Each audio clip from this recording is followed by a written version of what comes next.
I know my neighbors did. All right, so we are going to hang out for a little bit,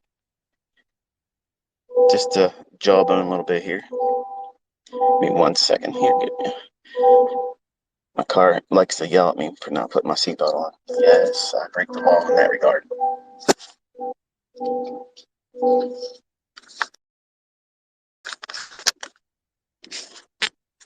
But for this one, I guess I'll have to wear it because it'll chime and chime and chime for a minute before it turns off.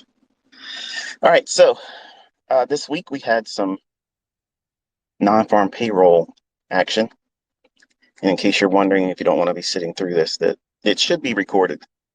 So that way you guys know that to sit here and listen to this. You can come back to it later, I'm assuming.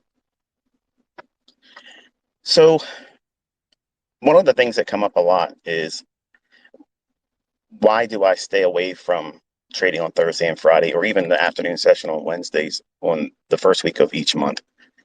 And it's only to do with the inconsistencies with the market symmetry and the things that I call a signature and price action. They will come in and out. They'll be hit and miss type setups.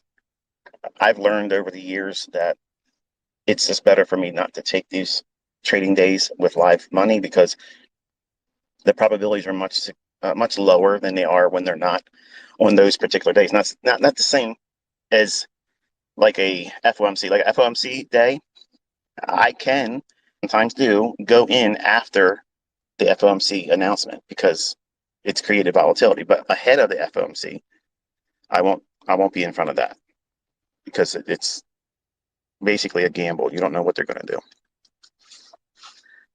For non-farm payroll, the elements about that week and what you've learned hopefully this week was that in the beginning of the week, this is what I teach my students, that Monday, Tuesday is kind of like your honeypot. You want to go into the market looking for your setups there. And if you don't find it, try to force it. You don't, insist upon taking a trade. But if it presents it, you try to take it then. And then at the New York session on Wednesday, that's like your cutoff time. It's closing time.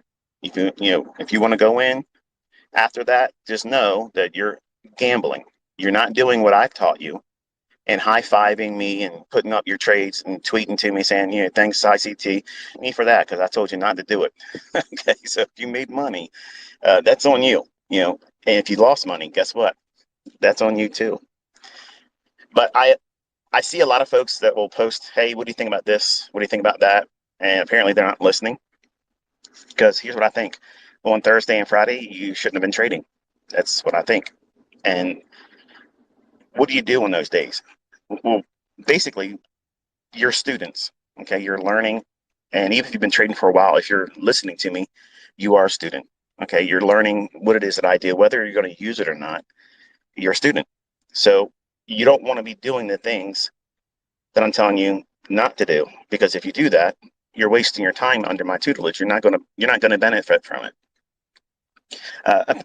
Apparently, some people like to come and they'll say, hey, look, ICT says don't do this, but I made money over here. Okay, that's fine. When it rains on everybody. Okay, that doesn't mean that you did something right that day. It just means that it is. When I first started making money years ago, back in the 90s, I had 9 months of sheer luck.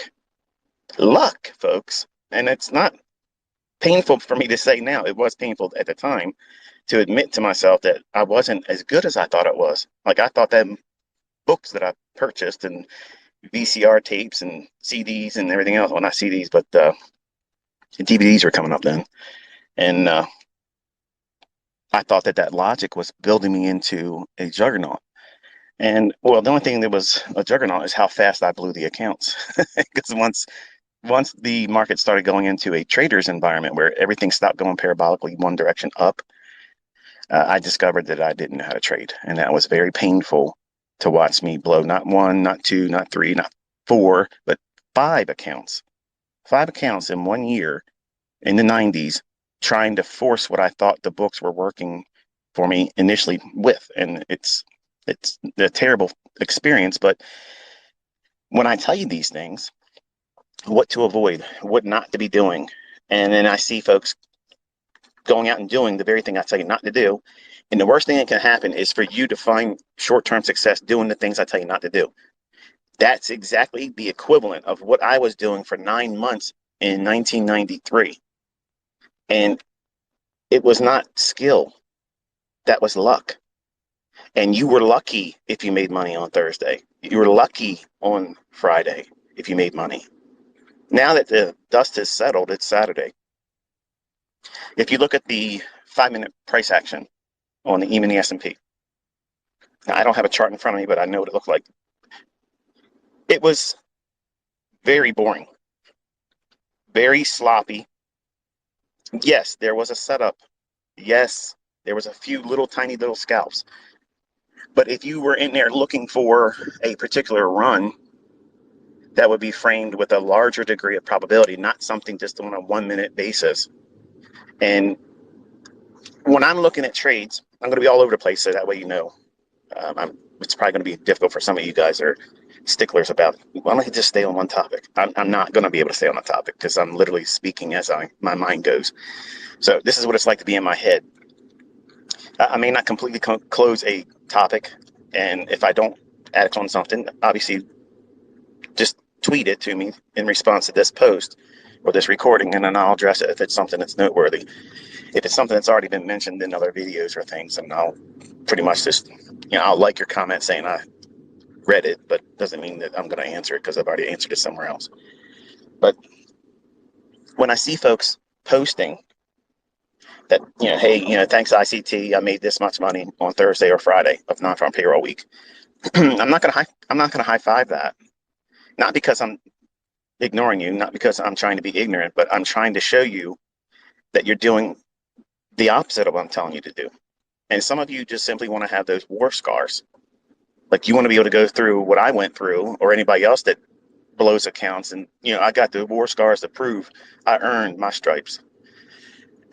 If I could go back in time and I could have someone like what I'm trying to be, I'm doing my best to be the very thing that I was wanting to be, or not wanting to be, but wanting to learn from, someone that had the experience, had gone through the pain, suffered, lost real money, and then found a way to make money. That's somebody that I would have completely subscribed to, absolutely took everything they would have said to heart. And that's my motivation in doing all this stuff, because if I can save one of you from putting yourself through what I put myself through, then it's a success for me. But it's almost like a confessional too, because a lot of you look up to me as like this superhero kind of guy, and you view me as something that I'm not. I'm not like what many of you attribute characteristics, like it's undeserved. I'm an average little person, okay? I'm not really a big deal. I came from a small town, and I was fortunate to find my way in certain circumstances, certain chance meetings, and I've been blessed by a really big God. And that's who's behind me. That's where I get the tenacity to stay with it. That's who kept me going when I didn't have an ICT encouraging me. It would have been great for me to have somebody to sit down like this and kind of like just talk to me, be a friend, be someone to encourage me, because I was in tears just about every other day back in the 90s. I was so frustrated. I used to work, and I'm thinking about it right now as I'm driving. On Saturdays, I would get up real early, and I used to do a vending route for a guy out in Owings Mills, Maryland. And I didn't make very much money, and you've all heard this story before, but I had to go service a nursing home on, I can't remember the name of the road. It'll come to me. Fayette Street, downtown in Baltimore. Not a really good neighborhood, and I was always wondering if I was going to get robbed, but I never did. But I spent 5 hours of my Saturday as a young man, just turning 20 years old, freshly divorced, and I would waste 5 hours of my Saturday servicing one account And I would hate my life. Like I hated it. I hated the fact that I knew my friends and my family were home, like you probably are right now. Some of you are probably working, some of you are listening at your job and you're cheating your boss. But I hated my life on these days. So every Saturday, I go out and I take a drive. Now I'll cycle through both of my Corvettes because I got to keep them moving and keep the battery life on them because I don't put a lot of miles on them. But I'm thinking out loud like I usually do on Saturdays, where I reflect on when I was a younger man before I knew what I know now. And I was only making $315 a week